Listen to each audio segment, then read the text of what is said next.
Paul Magnette, merci beaucoup d'avoir accepté cette invitation de PJTV, notre petite chaîne de TV, où nous avons déjà eu comme invité Jacques Attali et Jean-François Juliat, le président de Greenpeace. Alors la question c'est, qu'est-ce que c'est que cette époque dans laquelle nous sommes? Je vais d'abord te présenter brièvement pour ceux qui ne sauraient pas qui tu es. Tu es le bourgmestre, ce qui en français de Belgique veut dire le maire de Charleroi.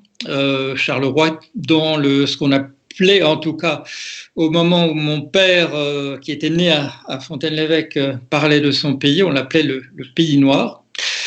Tu as été ministre-président de la région Wallonie en Belgique et c'est l'époque où sur le plan international tu es apparu avec cette extraordinaire intervention où tu justifiais les doutes, les questions que la Wallonie se posait par rapport au CETA, donc l'accord économique et commercial avec le Canada. On t'a vu apparaître, la vidéo qui a été faite de ton intervention a été beaucoup regardée sur mon blog. Et depuis quelque temps, tu es président du Parti socialiste belge. Alors, il y a deux choses que nous avons en commun. La première, c'est que nous sommes socialistes tous les deux. Et la seconde, c'est que nous avons bénéficié, toi et moi, d'une bourse de la fondation Wiener en SPAC qui nous a permis, à des époques différentes, à 20 ans de décalage, d'étudier à Cambridge. Alors, merci d'être là. Nous vivons une époque tout à fait curieuse. Chacun d'entre nous sait à peu près maintenant, de manière plus ou moins correcte, ce que c'est un virus, ce qu'on ne savait pas nécessairement. Hier, pour la première fois, sur les marchés internationaux, le pétrole est tombé aux États-Unis à un prix négatif, c'est-à-dire qu'on payait jusqu'à 37 $ aux personnes qui étaient disposées à prendre la livraison d'un baril de pétrole parce que l'espace de stockage était absolument débordé de tous côtés et ceux qui stockaient n'arrivaient plus à le faire et donc on payait 37 $ à chacun qui voulait bien acheter, non, c'est pas ça, prendre chez lui un baril de pétrole. Alors, cette époque extraordinaire, d'abord, dis-nous, qu'est-ce que c'est? Je crois que c'est très très compliqué encore de porter un jugement parce qu'on est encore au cœur de l'événement et que les répercussions de cette crise ne se font sans doute encore sentir que de manière très partielle.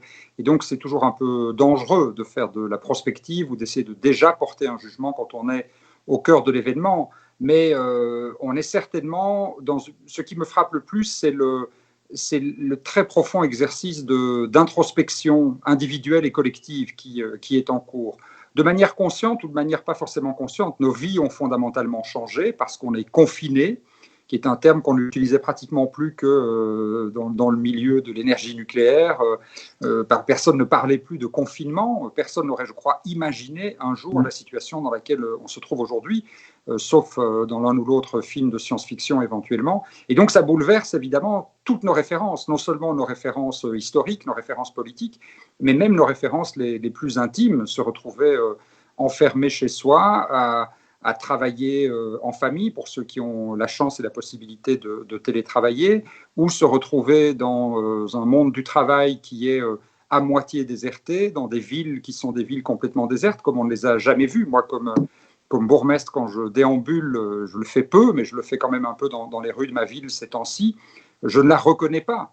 Parce que la ville, avant d'être un ensemble de rues, de places et de bâtiments, c'est, comme disait Durkheim, c'est de la densité morale. Et là, tout d'un coup, il n'y a plus de densité morale. Il n'y a plus que la partie la plus matérielle, la plus minérale de la ville, et donc on ne la reconnaît plus. Et cette difficulté à reconnaître ce qui nous est familier, je prends ici l'exemple de la ville, je crois qu'on le retrouve à peu près partout, dans nos existences personnelles, dans le monde du travail, dans l'idée que nous nous faisons de la mondialisation, du rôle des États, de l'économie capitaliste, etc. Tout doit être, en tout cas, objet d'un nouveau regard.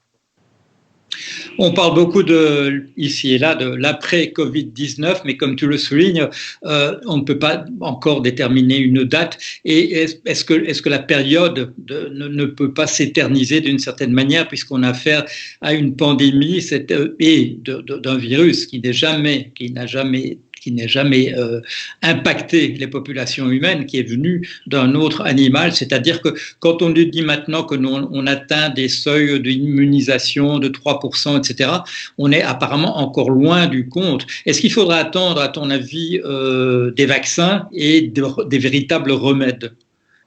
Mais le seul fait de parler de l'après, même si on le fait tous, est en soi très symptomatique. Ça veut sans doute dire qu'on n'a pas encore compris qu'on allait vivre avec cette situation. Et on a encore le vain espoir ou le vague espoir que ce soit finalement une parenthèse, que ce soit un moment très particulier, mais qui va se refermer et qu'il y aura un après, qui pour certains sera comme l'avant, ça n'aurait été qu'une parenthèse, qui pour d'autres sera un temps différent, mais je pense que cet après, ce sera aussi un présent prolongé. Je crois que le rapport à la maladie, les distances sociales, le rapport aux autres, tout ça va très très profondément changer parce que on ne sait pas comment on va renvoyer les enfants dans les écoles, on ne sait pas comment on va pouvoir reprendre le travail dans les usines et dans les bureaux, on ne sait pas quand un jour on pourra peut-être retourner dans des grands événements sportifs, culturels, se promener dans des villes bondées, aller dans des restaurants où on a peu de place, parce que on a peine à imaginer que cette distanciation sociale, comme on l'appelle, disparaisse complètement. Très probablement, c'est aussi tout un changement culturel. On l'a vu d'ailleurs après le SRAS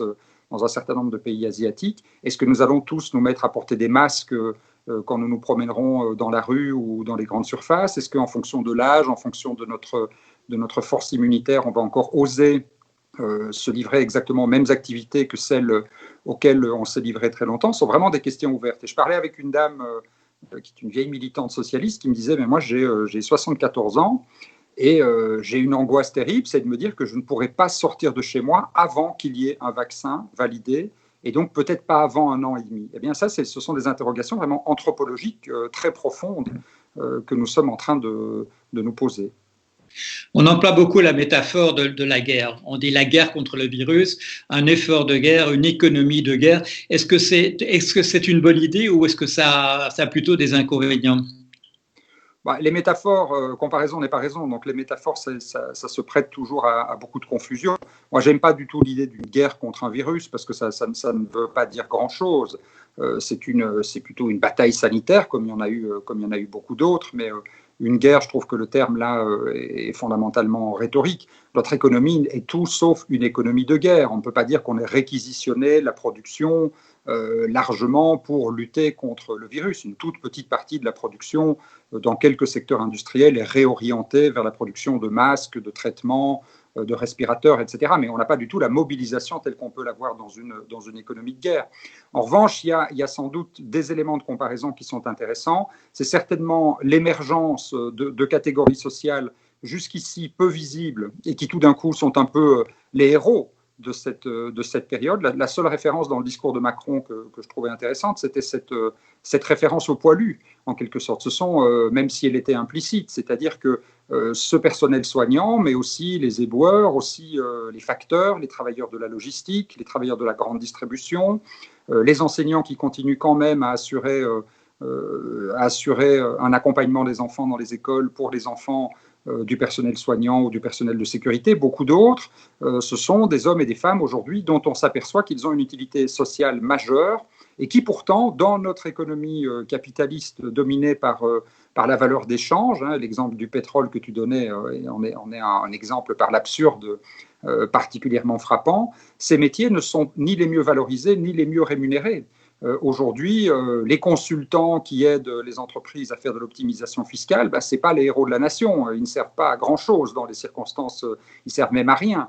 Ils ont même plutôt un rôle qui est nuisible à la collectivité et à la communauté, puisqu'ils contribuent à définancer les pouvoirs publics, dont on s'aperçoit combien on en a besoin. Et pourtant, eux sont extrêmement bien payés. Et donc, on s'aperçoit que l'échelle des valeurs sociales, telle qu'elle se traduit à travers les statuts professionnels, à travers les rémunérations, est en fait à l'inverse de l'échelle d'une véritable utilité sociale qui est révélée dans cette crise. Là, il y a quand même quelque chose qui a un point de comparaison avec une situation de guerre où ces jeunes gens issus de la paysannerie, de la classe ouvrière, des milieux urbains modestes, tout d'un coup devenaient ceux qui allaient au front pour sauver la nation. Dans le système où nous sommes, la valorisation des emplois, l'argent qui va être payé comme salaire, elle dépend de manière générale du rapport de force entre les employeurs et les employés.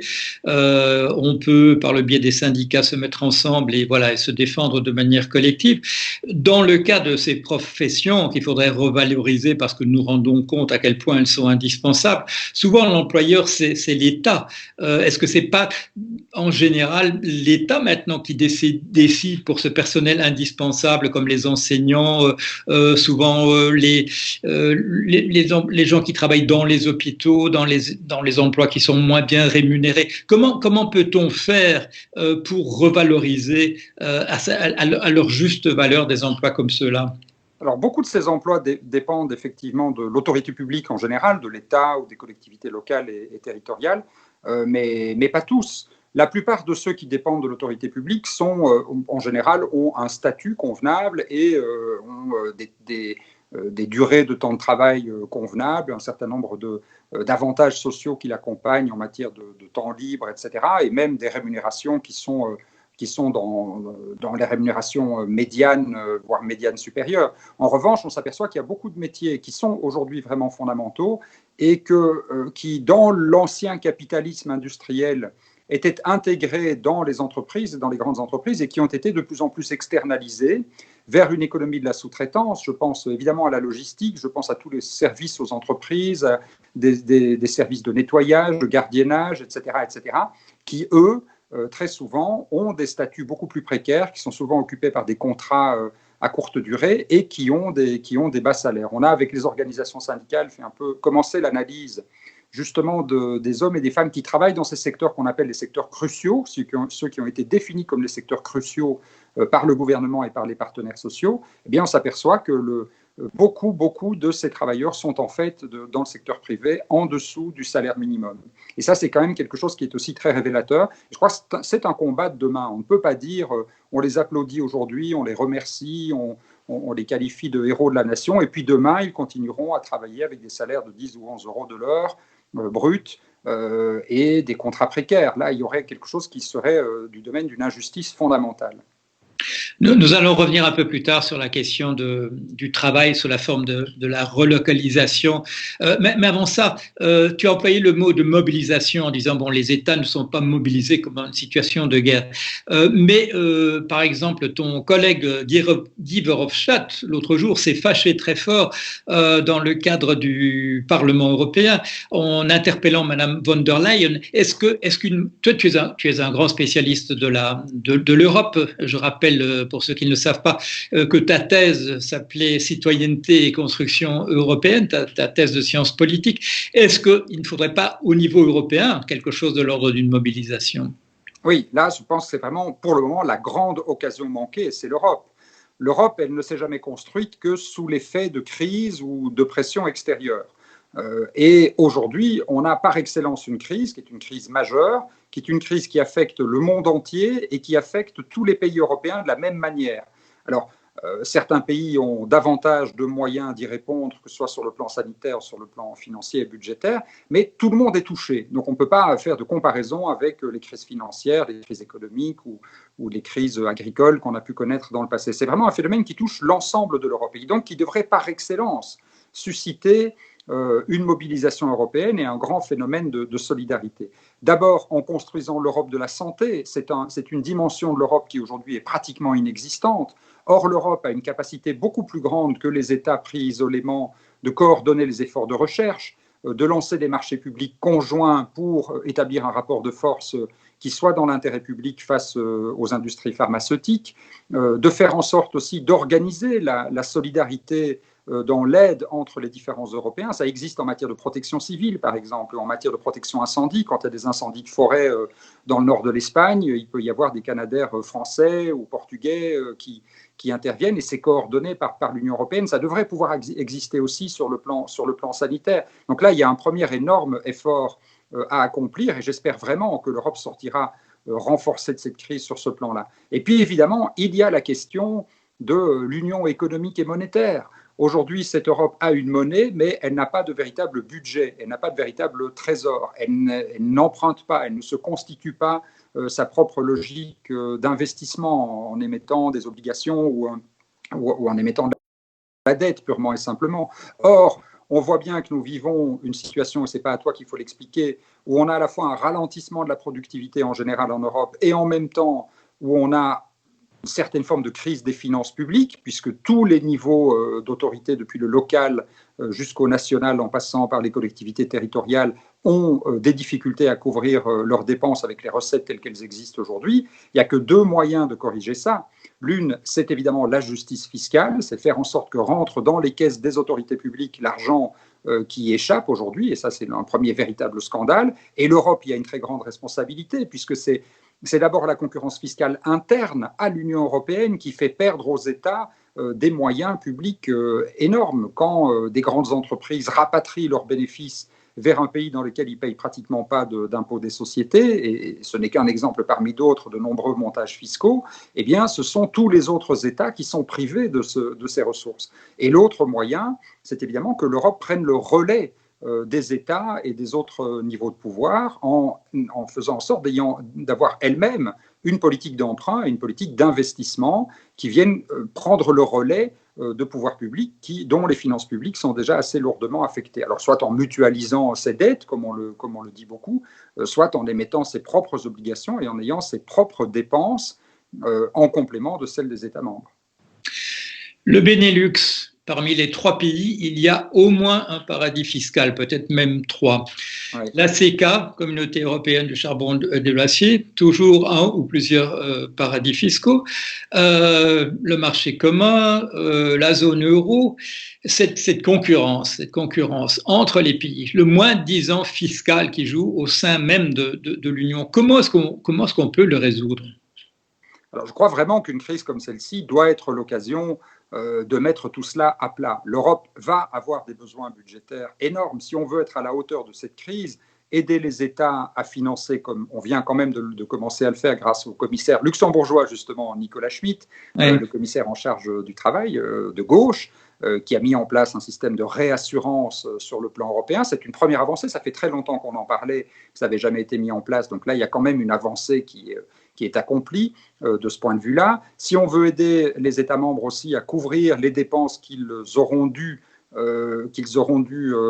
occasionner pour financer les soins de santé et venir en aide à la fois aux entreprises, aux indépendants pour sauver les emplois, éviter la destruction des postes de travail, il faudra beaucoup d'argent. Et en plus de cela, il faut évidemment ne pas se contenter de gérer l'urgence, mais faire en sorte que le Green Deal et la transformation en profondeur de nos modèles de production et de consommation deviennent cette fois une réalité. Donc pour ça, il faudra de l'argent, c'est inévitable. Et cet argent, eh bien, soit on recourt à la dette, comme tous les États depuis que la monnaie existe, l'ont fait, ça doit être un des moyens pour l'Union européenne de financer ses politiques, soit on fait en sorte que ces géants, ces multinationales qui échappent à l'impôt à travers toute une série de montages d'évasion, voire de fraude fiscale, soient mis sous véritable contrôle et que ces entités économiques payent simplement leur dû aux puissances publiques qui, de cette manière, pourront couvrir ces dépenses. Donc c'est vraiment le moment de rouvrir ce débat qui traîne depuis des années au G20, à l'OCDE, au sein de l'Union européenne, un peu dans tous les forums internationaux, mais qui ne progresse pas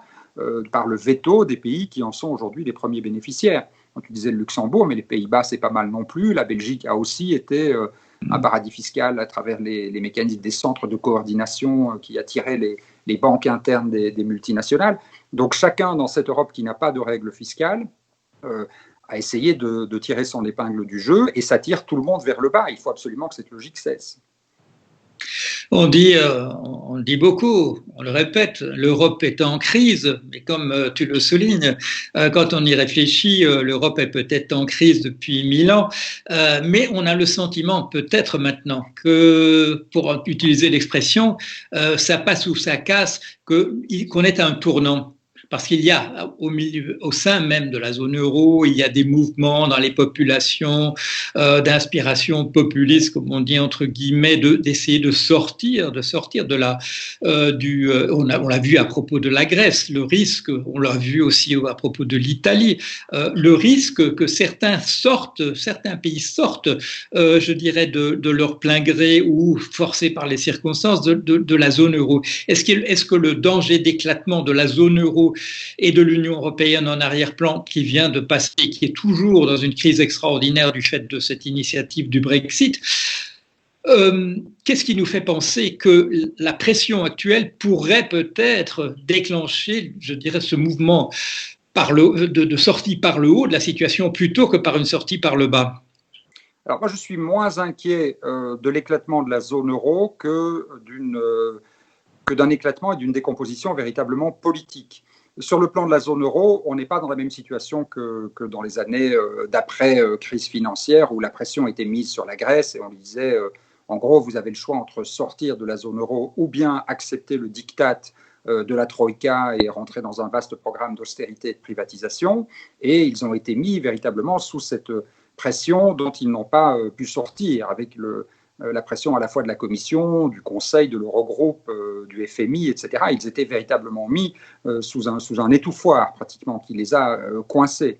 Aujourd'hui, la situation est différente parce que ce n'est pas un pays seul qui est confronté, tous les États sont confrontés, donc ce n'est pas une crise asymétrique, comme on le dit dans le jargon, c'est une crise qui touche l'ensemble de l'Union européenne, même si certains ont des capacités budgétaires supérieures à d'autres. Et puis, ça touche de très grands pays. Ça touche l'Italie, ça touche l'Espagne, ça touche la France et beaucoup d'autres. Et donc, c'est une majorité, pratiquement, des membres de la population et de la richesse représentée par les économies de la zone euro qui est affectée. Donc, je ne vois pas comment on mettrait la moitié de la zone euro en dehors de la zone euro. En revanche, le danger, donc la zone euro va être obligée de s'adapter. Elle a commencé, mais très, très timidement.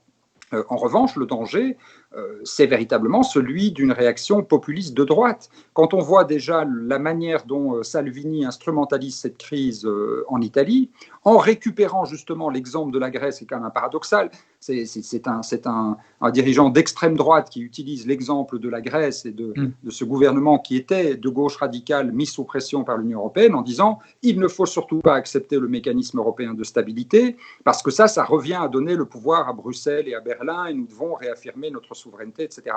Moins on aide l'Italie, et c'est en ça que je trouve presque criminel l'attitude des dirigeants néerlandais, autrichiens et dans une certaine mesure allemands aujourd'hui, parce qu'à ne pas aider l'Italie, ils laissent ces mouvements populistes profiter de la situation et peut-être que demain, ça peut conduire à une victoire d'une droite populiste, nationaliste, voire même d'une extrême droite en Italie, comme conséquence indirecte de l'incapacité de l'Europe à gérer cette situation. Quand on voit que dans le même temps, dans un pays comme la Hongrie, Viktor Orban profite des circonstances pour affaiblir très structurellement les règles de l'état de droit et que l'Union européenne jusqu'ici ne réagit pas, et on se dit que vraiment le danger, il est intensément politique cette fois-ci. Ce sont vraiment les principes politiques, les principes moraux de l'Union européenne, la démocratie, l'état de droit, les droits fondamentaux qui peuvent être mis en péril par l'absence de solidarité dans l'Union européenne.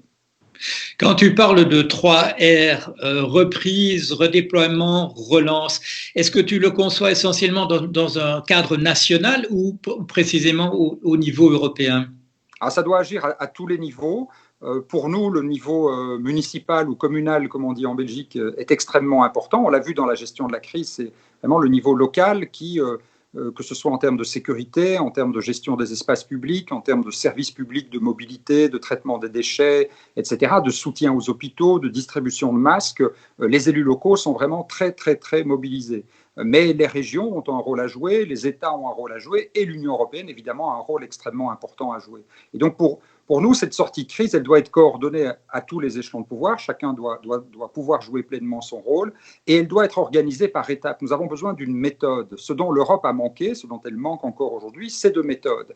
Si nous continuons à réagir simplement au petit bonheur la chance du jour au lendemain, en fonction des circonstances et sans développer un véritable plan de sortie, alors nous ne pourrons pas nous en sortir. Et c'est là que nous voyons que le fédéralisme européen est quand même encore très faible. Obama a pu, peut-être pas avec l'ampleur de Roosevelt, mais il a pu quand même mettre en place une stratégie de sortie de la crise financière, avec notamment une lutte assez acharnée contre la fraude fiscale, une véritable politique industrielle qui a eu un effet. L'Union européenne a été incapable de le faire dans les années qui ont suivi la crise financière. Et hélas, aujourd'hui, on paraît à nouveau incapable de le faire. Alors que si nous avions de vraies obligations, un vrai budget européen, de vraies perspectives financières pluriannuelles européennes ambitieuses pour les 7 prochaines années, des programmes d'aide, une politique de la santé, ce n'est pas très difficile à concevoir.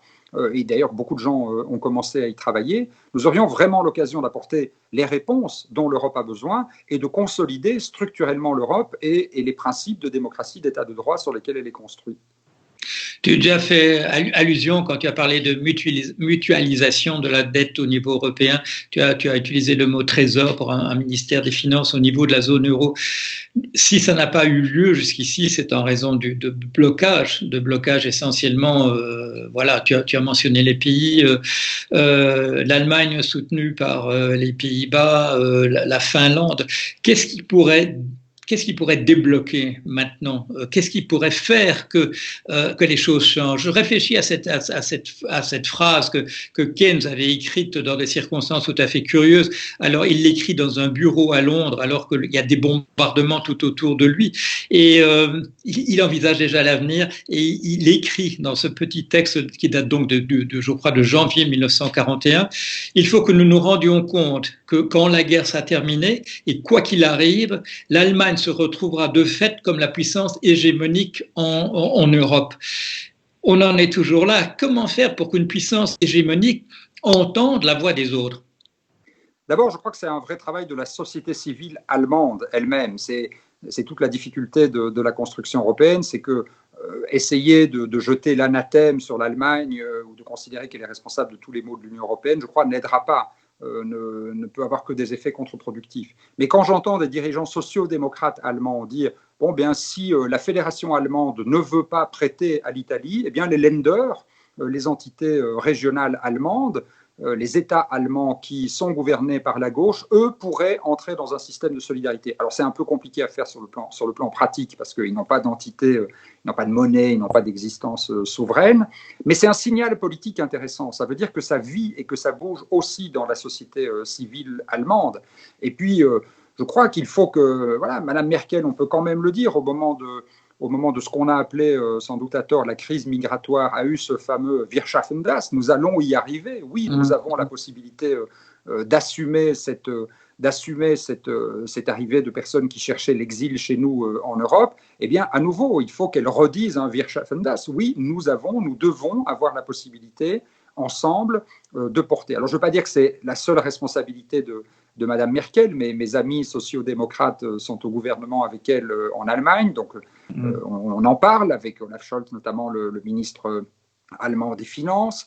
Il y a une vraie rupture culturelle, intellectuelle à accomplir en Allemagne. Et je crois que si cette rupture s'accomplissait là, c'est pour les Néerlandais, les Autrichiens, alors une obligation de s'y rallier. Je n'imagine pas les Néerlandais seuls empêcher qu'une perspective qui serait portée quand même déjà par 9 États qui ont eu un message assez fort, dans lequel on retrouvait à la fois Sanchez pour l'Espagne, Costa pour le Portugal, mais aussi la France, aussi la Belgique, le Luxembourg, pourtant dirigé aussi par des libéraux. Donc une série de pays qui ont émis ce message en disant c'est le moment de lancer de vrais instruments de solidarité. Eh bien, il faut espérer que cette pression augmente et que l'Allemagne s'y rallie et entraîne dans son sillage les autres pays réticents qui, de manière un peu facile, se cachent derrière elle. Nous avons parlé de l'Europe, parlons maintenant du travail que nous avons déjà évoqué en parlant de ces professions absolument indispensables et dont il s'agirait de revaloriser la manière dont nous les traitons.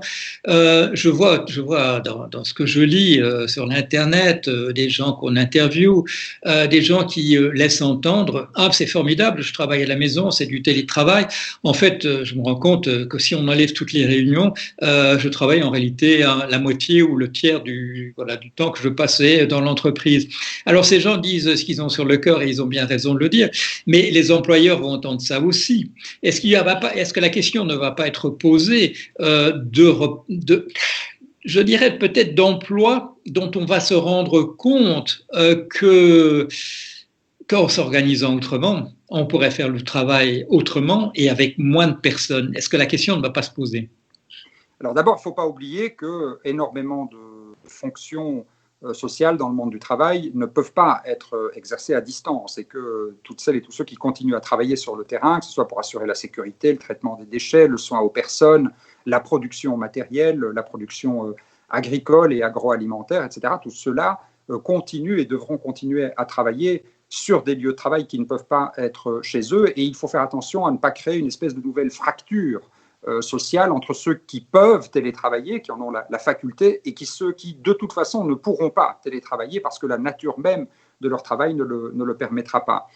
Ensuite, parmi ceux qui ont la chance, parce que je pense qu'il faut le considérer comme une chance, de pouvoir télétravailler, j'espère, oui, que ça conduira à nous interroger sur nos manières de travailler et sur ce que l'anthropologue américain, je crois qu'il s'appelle Graeber, je ne reviens pas sur son nom, appelle des bullshit jobs, c'est-à-dire tous ces emplois qui finalement ne servent à peu près à rien. Dans ce capitalisme hyper sophistiqué que nous avons aujourd'hui, nous avons des groupes d'une complexité sans nom et avec des structures internes qui servent juste à se protéger contre la concurrence d'autres ou à créer, ça ressemble un peu à ces mécanismes hyper élaborés que Niklas Luhmann décrivait comme le phénomène de l'hypermodernité, c'est-à-dire des structures qui se complexifient sans cesse, qui créent sans cesse en interne des systèmes de contrôle, des systèmes de validation, des systèmes de motivation parce qu'on a tellement démotivé les gens, c'est happiness officer comme on les appelle aujourd'hui, etc., etc. Oui, il y a une espèce de course folle vers une tertiarisation à outrance de notre économie et vers la création de fonctions à haute valeur symbolique, à très haute rémunération et pourtant à utilité sociale faible, voire négative.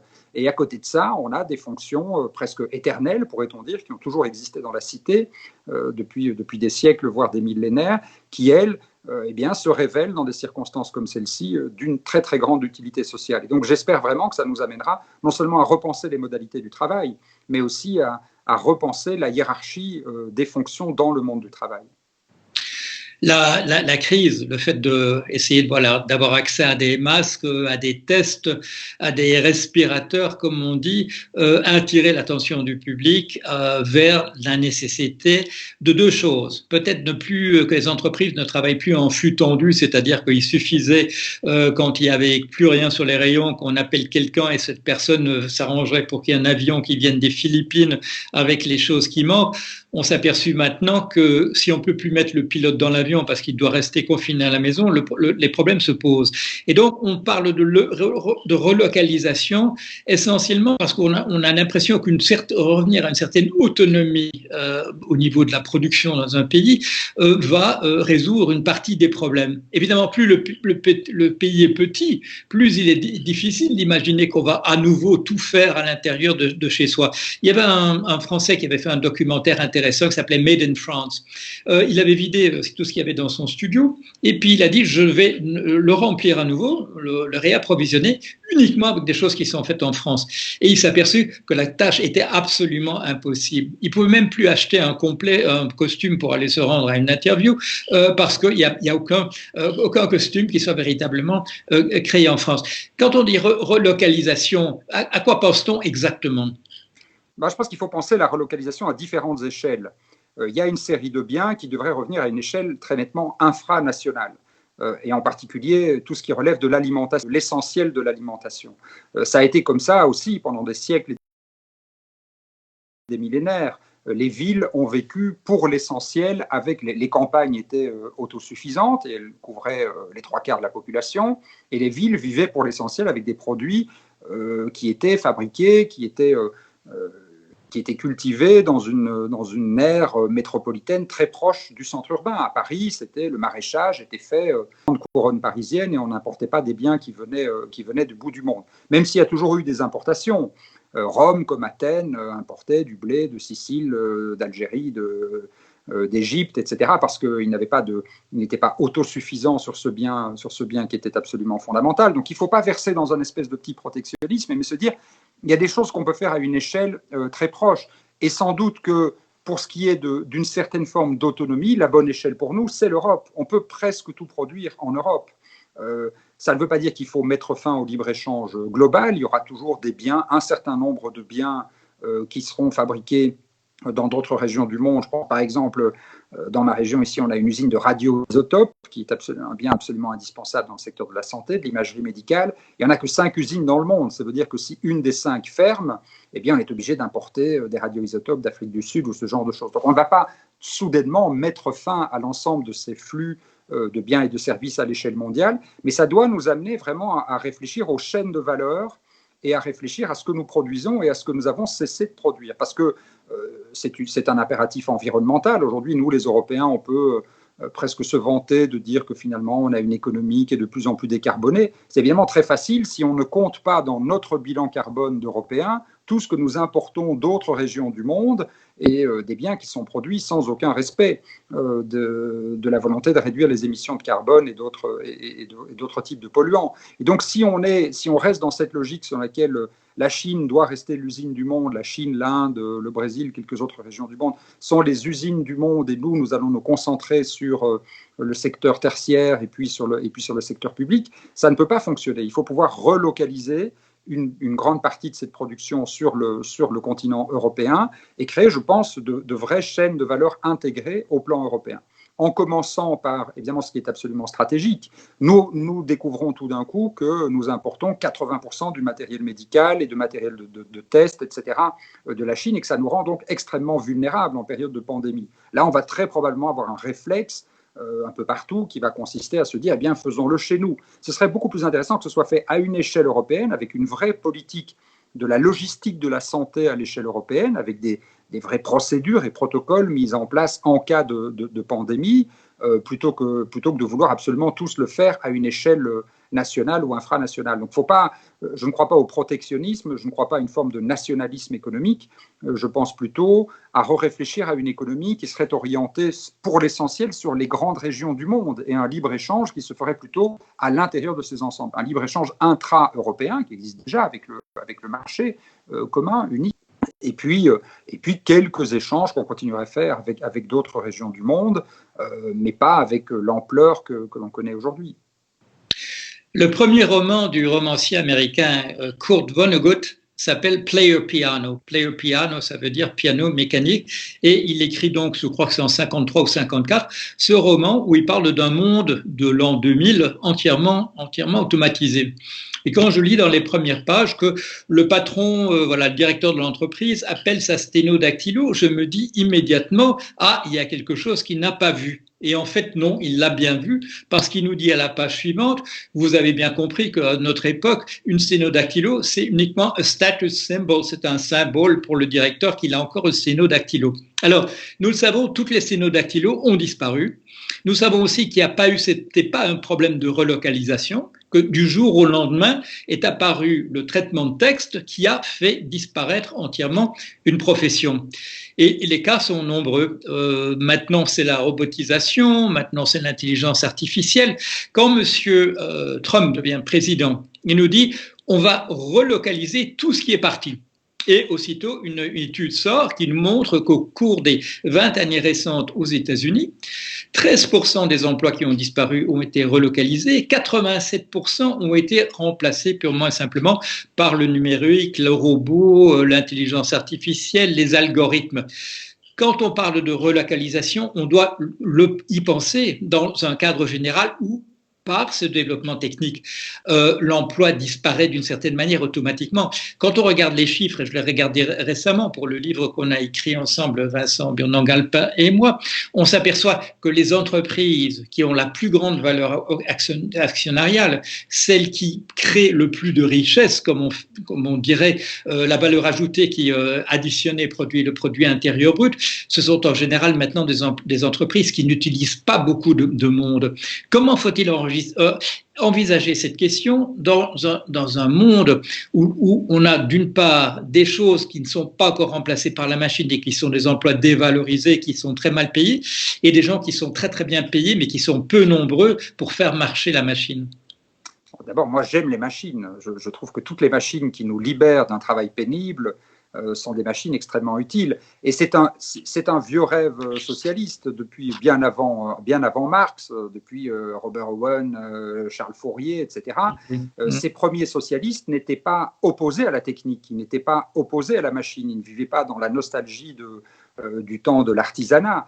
Toute machine qui peut libérer l'homme de tâches pénibles doit pouvoir être développée. Toute machine qui peut être un accessoire qui facilite le travail de l'homme doit aussi pouvoir être développée et encouragée, et en ce compris dans des secteurs comme l'aide à la personne. On a aujourd'hui de plus en plus de machines dans les maisons de repos, par exemple, qui aident le personnel des maisons de repos à retourner les personnes très âgées qui ne peuvent plus facilement se mobiliser pour faire leur toilette, par exemple. Donc la machine ne doit pas être vue comme un danger, elle doit être vue au contraire comme un instrument de libération et d'émancipation qui nous permet de nous concentrer sur la part du travail qui ne peut pas être automatisée.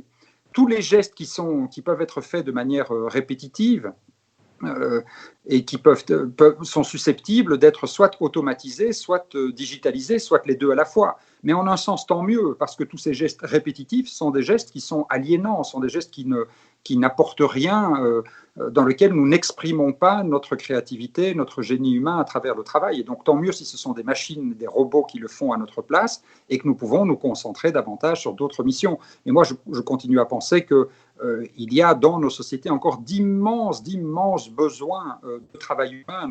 Nous avons besoin de psychologues, nous avons besoin d'enseignants, nous avons besoin de journalistes, d'intellectuels, de créateurs, d'agriculteurs qui retravaillent avec des méthodes beaucoup plus intensives en main-d'œuvre et qui se passent d'engrais, de pesticides, de toutes les formes d'intrants chimiques, etc., etc. C'est-à-dire que si on change toutes nos manières de travailler en utilisant à bon escient la machine et en revalorisant ce que l'acte de travail humain apporte, alors je crois qu'il y a amplement du travail pour tout le monde, outre que reste évidemment ouvert le grand débat de la réduction collective du temps de travail qui permet à chacun d'avoir davantage de temps personnel.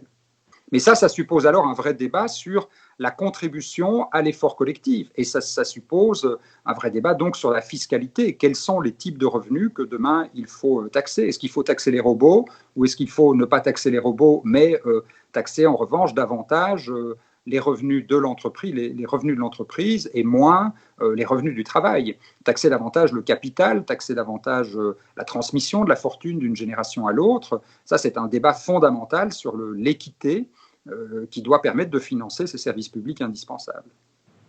Tu as mentionné quelques figures tutélaires, effectivement, de la réflexion socialiste, comme Fourier ou Owen, l'inventeur de la coopérative. On pense aussi, bien entendu, à Sismondi, qui, à l'époque des Ludites, qui allait casser les machines qui les remplaçaient, que ce soit de la légende ou qu'il y ait eu quand même quelques incidents véritables, qui ont conduit d'ailleurs à des procès qui ont conduit à la pendaison de quelques meneurs, plus la déportation en Australie d'un grand nombre d'eux. D'entre eux, c'est Sismondi qui avait produit, je dirais, un peu ce théorème en disant toute personne qui est remplacée par la machine dans cet effort, qui est un effort, comme tu le dis, c'est un effort collectif de l'humanité dans son ensemble, d'être remplacée par la machine pour les raisons que tu as mentionnées, les tâches épuisantes, dangereuses, etc. Il faisait cette proposition que toute personne remplacée par la machine dispose à l'avenir d'une rente perçue justement sur la production de cette machine. Est-ce qu'on n'entend pas, quand il y a protestation justement contre une taxe robot, une taxe sur les machines, est-ce qu'on n'entend pas du côté du patronat souvent une clameur disant il n'y a pas de raison que ça se soit taxé, alors que bien entendu la personne, l'ouvrier, le travailleur, la travailleuse qui a été remplacée, l'employé, lui payait des impôts. Comment financer justement cet effort général? Est-ce que la question de la taxe robot n'est pas une question essentielle aujourd'hui? C'est une question intéressante. Alors, bon, je n'ai pas d'avis définitif sur la question, mais je ne trouve pas tellement intéressant de taxer une machine. C'est comme toutes ces taxes sur les forces motrices, etc. je trouve plus intéressant de se poser la question d'une juste taxation du capital et des revenus du capital, dans les réflexions que Thomas Piketty, Saez, Zuckman, etc. ont conduites et amenées, et de taxer les revenus de l'entreprise. Si une entreprise est très capitalisée, qu'elle a beaucoup de machines, beaucoup de logiciels et qu'elle produit beaucoup de revenus, eh bien, elle contribuera aussi à la prospérité collective. Taxer les machines, c'est risquer de retarder la robotisation et la digitalisation de notre économie, qui peuvent être très utiles aussi dans une logique de relocalisation. On voit par exemple, j'ai vu dans une entreprise aéronautique de ma région, que depuis qu'on a davantage automatisé, digitalisé certaines fonctions de production, non seulement on a rendu le travail des ouvriers plus intéressant, mais en plus on a pu relocaliser des chaînes de montage qui avaient été délocalisées il y a une vingtaine d'années, parce que ça relativise beaucoup le coût du travail dans le coût global de la production. Donc je ne pense pas qu'il faille freiner le recours à ces technologies. Dans une perspective de justice sociale, on parle beaucoup de revenus universels de base. On pense aussi, et c'est au centre de ce livre que je viens d'écrire avec Vincent Burdon-Galpin, on parle beaucoup de la gratuité, d'une extension de la gratuité. L'expérience de l'assurance maladie, qui permettait un accès à la santé, à l'invalidité gratuit, l'époque où l'enseignement est encore véritablement gratuit. Est-ce qu'il ne faut pas d'abord revenir à une entière gratuité de l'enseignement et de l'assurance maladie?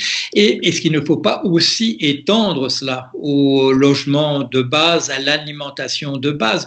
Je pense à ce admirable discours de Robespierre sur la subsistance, où il dit il y a une chose plus sacro-sainte que la propriété privée, puisque on venait en France d'utiliser cette phrase dans la Déclaration universelle du droit du citoyen. Alors, à une époque où on ne parlait plus beaucoup du sacré, on l'a mis sur la propriété privée. Il dit il y a une chose qui est bien davantage sacro-sainte que la propriété privée, c'est le fait que nous soyons en vie demain. Et la solution à ça, c'est de distinguer dans la subsistance deux parties. La subsistance absolument indispensable, dont il faudrait qu'elle soit assurée par la gratuité et qu'on laisse au commerce, dit-il, le soin pour les choses qui sont de l'ordre du superflu ou du moins important, le soin au commerce de l'utiliser. Entre cette notion de revenu universel de base et d'étendre la gratuité, est-ce qu'elle ont ton soutien, ou bien est-ce que tu rejetterais les deux comme une approche possible? Non, moi je crois beaucoup plus en la gratuité que dans cette idée d'allocation universelle. Parce que la gratuité, ça crée un vrai patrimoine collectif, parce que ça démarchandise, pour reprendre le terme de Karl Polanyi, des secteurs extrêmement importants de notre société, ceux qui font société justement. Tu parlais de l'école, de la santé, mais on voit de plus en plus un mouvement aussi pour la gratuité de la mobilité, des transports publics, la gratuité de l'accès à des logiciels, à des biens qui sont aujourd'hui des biens extrêmement importants.